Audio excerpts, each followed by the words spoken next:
Previously on Making Games is Hard and Dom is especially bad at it.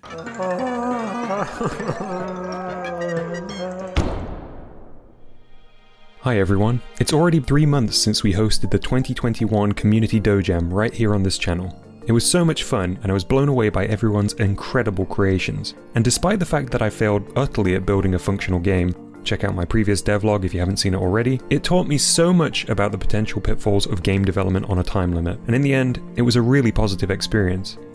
The Dojam also marked the last time I tried building a game of my own in GBG, unless you count whatever this was. I'd of course continued playing tons of your creations each week on my stream, but I hadn't been hit by that also elusive creative spark for a while. And it's not like I have any unfinished projects I could be completing in the meantime. As October rolled around, I was really itching to try my hand at building something new. Luckily, Jez Studio announced her J-Jam at the perfect moment. Unlike the Dojam, which took place over an incredibly tight 48 hours, the J-Jam would run for just shy of 6 days, 138 hours to be precise, which, if utilized effectively, would give me loads of time to build something great. Wake up! It's time for J-Jam! At a little after midday, my local time, on October 16th, Jer revealed the theme of the J-Jam, and after a charming introduction to the event, in which Ori Bloop ate my giant square head, which was also candy I guess, it was revealed that the theme would be Eccentric Ghost, marking the commencement of the J-Jam.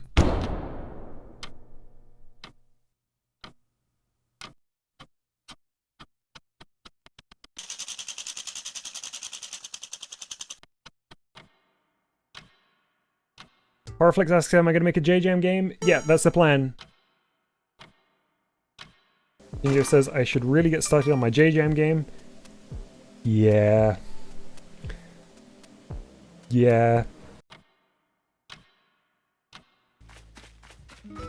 Arch says, in your devlog, will you mention you're procrastinating in Animal Crossing? Arch, I haven't even thought about beginning yet.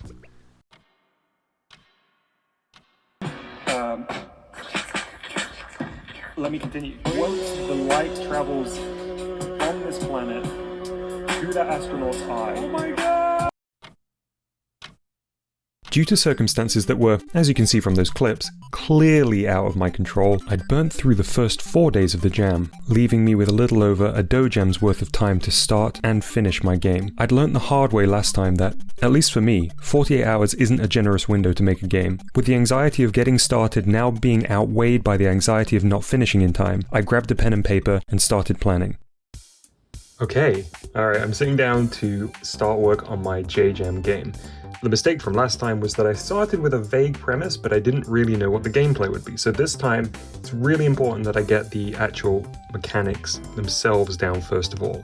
And I'd like to work with something that I think will be relatively simple, which is the idea of having a red light, green light mechanic. So rapidly pressing a button during a certain time, then releasing that when the potential danger is around. So let's start planning that out on paper and we'll see where we go from there. Okay, so I just spent a few moments and I think I've got down the basic mechanic of the game. I was really thinking about games such as WarioWare, specifically like the 9-volt Sneaky Gamer level, but also I remembered a game that I used to play on the PlayStation called Bishi Bashi Special. There was a level in that where you had to sneak past a prison guard by rapidly pressing a button. Attention! And hiding when they turned around. All of these games built around the same simple premise, which is there are two states, active and passive hiding when the guard or the enemy is looking. You normally have poltergeists in films, horror films, being disruptive. They'll throw things around, they'll make a mess of a place. This ghost is an eccentric ghost, so they're going to be tidying up a messy room. Thank you so much. So you can see here I've got hoovering, dusting, folding laundry, all the while what seems like the main character will be in the center of the screen, unaware of what's happening, but at random intervals spin around and potentially catch the ghost in the act. Having settled on the gameplay, it was time to jump into GBG and start building. With the mistakes of last time fresh in my mind, I focused first and foremost on the mechanics. Just a quick sort of impromptu tutorial. I think people often forget that the effects node on can be set from camera to world. So if you set it to world, a lot of the effects that you're familiar with are usually world effects, but when they're in camera rather than world, it really changes the appearance. I'm going to be using the world effects to correspond to certain actions that the ghost will be doing. For a while, things were moving along pretty smoothly, and I turned my attention to thinking about the character and environment designs. So with Halloween coming up very soon, my nephew has been preparing some decorations for around the house and drawing some, I guess, more cute than scary ghosts, and I'm definitely going to be keeping in mind some of his designs while I'm making my Polter-Guy. I'm even going to try and get a Easter egg of one of my favorite ones that he drew in the game somewhere. So I'm feeling quite good about my progress here. I've managed to get all of the positions working, as well as the hiding spots themselves. The big issue right now is that I cannot figure out how I would get the character to rotate at randomized intervals. I feel a little bit like I've reached the same point as last time, which is just my lack of familiarity with the middle node-ons, especially the logic and comparison stuff is really where I'm getting stuck now. With very few hours left on the clock, I was beginning to feel a sense of déjà vu. Even though I knew exactly what I wanted to achieve, I couldn't figure out how to make it work in-game. After a brief moment of questioning whether this was even possible, I decided that if I was going to do this, I was going to need some advice. And who better to ask than the final boss of GBG, my friend Dave Nodon. Hey. Hey David, how are you doing? I'm good, how are you doing? The first thing I asked was whether he still felt daunted when taking on a new project in GBG. When it's a totally new project, I still get worried because I'm not sure, first, if it's even fully possible, and then to what level of polish and finish I can take it with the GBG tools. You can start by making a very simple prototype, and if that feels good, then I would keep building on it until the complexity just gets too much. I'm sure even with your experience, there are times where you feel like you have hit a wall or you're stuck developing this thing. Is that something you do still experience? And if so, do you have any kind of workarounds for that? All the time. And the best thing to do is to just ask for help, because it's very, very likely that whatever you're trying to do, someone else has done or has done something adjacent, or at least knows a little bit more than you do on it.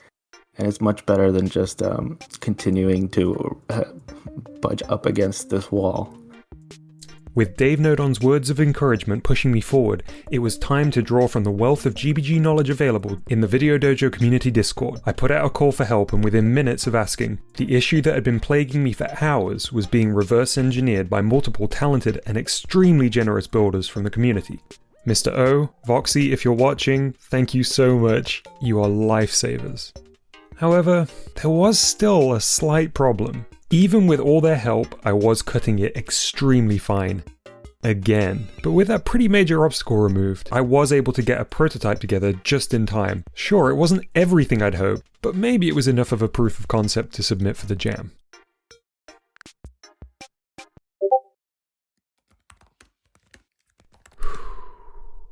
138 hours had gone in a flash, mostly because I procrastinated for 90 plus of them. But the jam was officially over, and it was time for the celebration streams. Right before the end of the final stream, Jer tried out my creation. Jer, before you get started, I need to put a big disclaimer. This game doesn't work. My good friend, Mustard Oligarch, made a great analogy. The analogy he made was, Dom is exactly like the kid who is finishing his homework in the class that the homework is for. Teacher Jer, I'm sorry, please don't be too disappointed. Ooh, what? The hiding is still a little broken. What if I move here? Nothing will happen, that's the problem. And there is a Jajam poster there, very cool. Yes. Let's look at Jajam yeah. poster in high definition.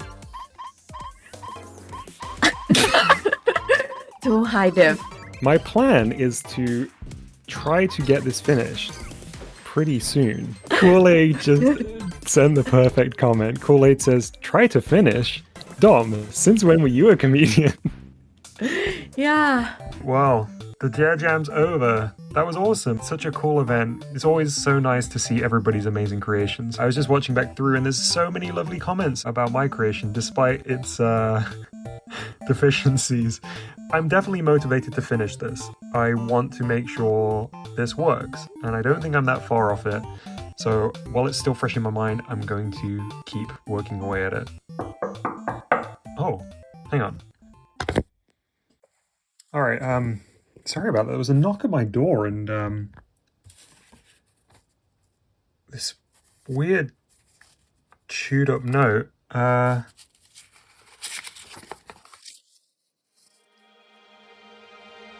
What? At this point, I rushed to my Switch and apprehensively typed in the creation ID. Confused and a little bit nervous, I loaded up the game. Despite its initial appearance, it quickly became clear this wasn't the janky prototype I'd submitted to the jam. This was a fully working version of my Polter-Guy. Arch, programmer extraordinaire and creator of Ratty, everybody's joint favorite GBG rodent, had seen my broken creation and, understanding what I'd attempted to do, had gotten it working. I now had a really solid version of the game to build off of, polish up, and share with the world.